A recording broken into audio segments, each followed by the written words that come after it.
Assalamualaikum warahmatullahi wabarakatuh. Perkenalkan, nama saya Dewi Nur Safitri, NPM 21125611 dari lokal C.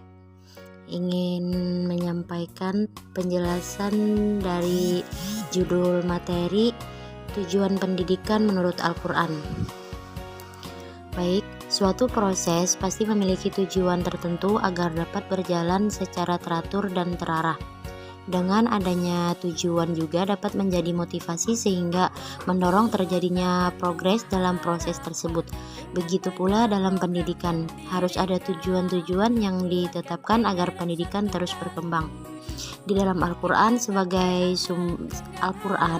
sumber dan pedoman dalam proses pendidikan Islam, tentunya telah membahas mengenai segala macam seluk-seluk pendidikan, termasuk tujuan pendidikan ini.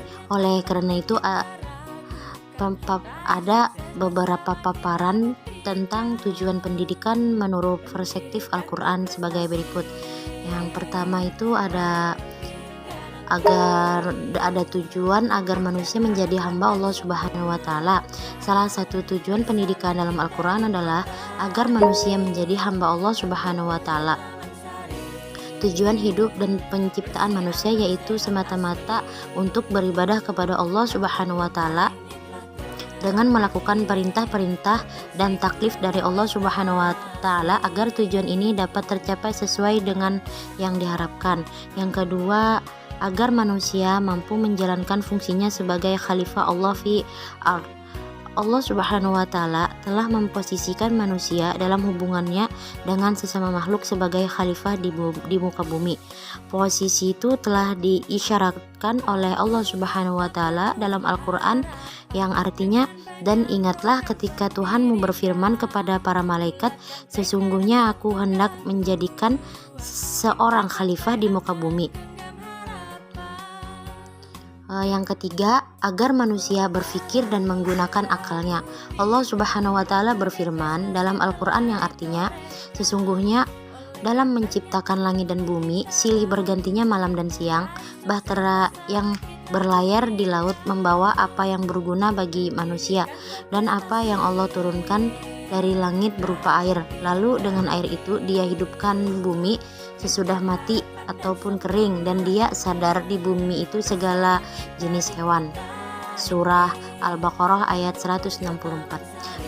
Berdasarkan ayat yang dapat dipahami bahwa tujuan pendidikan adalah Al-Quran adalah agar manusia berpikir dan menggunakan akal sehatnya, sehingga menurut Abuddin Nata bahwa orang yang berakal adalah orang yang melakukan dua hal, yaitu tazakkur yakni mengingat Allah Subhanahu wa Ta'ala, dan tafakur yakni memikirkan ciptaannya Allah Subhanahu wa Ta'ala. Yang keempat, agar manusia memiliki ilmu pengetahuan dan meninggikan derajatnya. Allah Subhanahu wa Ta'ala berfirman dalam Al-Quran, yang artinya, apakah kamu, hai orang yang musyrik, yang lebih beruntung, ataukah orang yang beribadah di waktu-waktu malam dengan sujud dan berdiri, sedang ia takut kepada azab Allah di akhirat dan mengharapkan rahmat Tuhannya?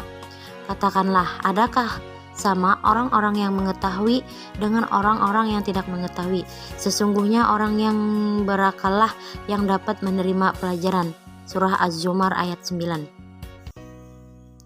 Dan yang kelima, supaya manusia mendapatkan kesejahteraan dan kebahagiaan hidup di dunia maupun hidup di akhirat. Allah Subhanahu wa Ta'ala berfirman dalam Al-Quran, yang artinya, dan Allah menciptakan pada apa yang telah dianugerahkan oleh Allah kepadamu, wahai manusia.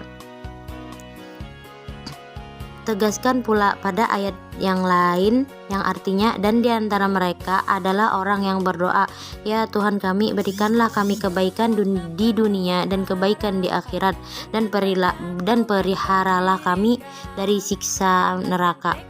Surah Al-Baqarah ayat 201.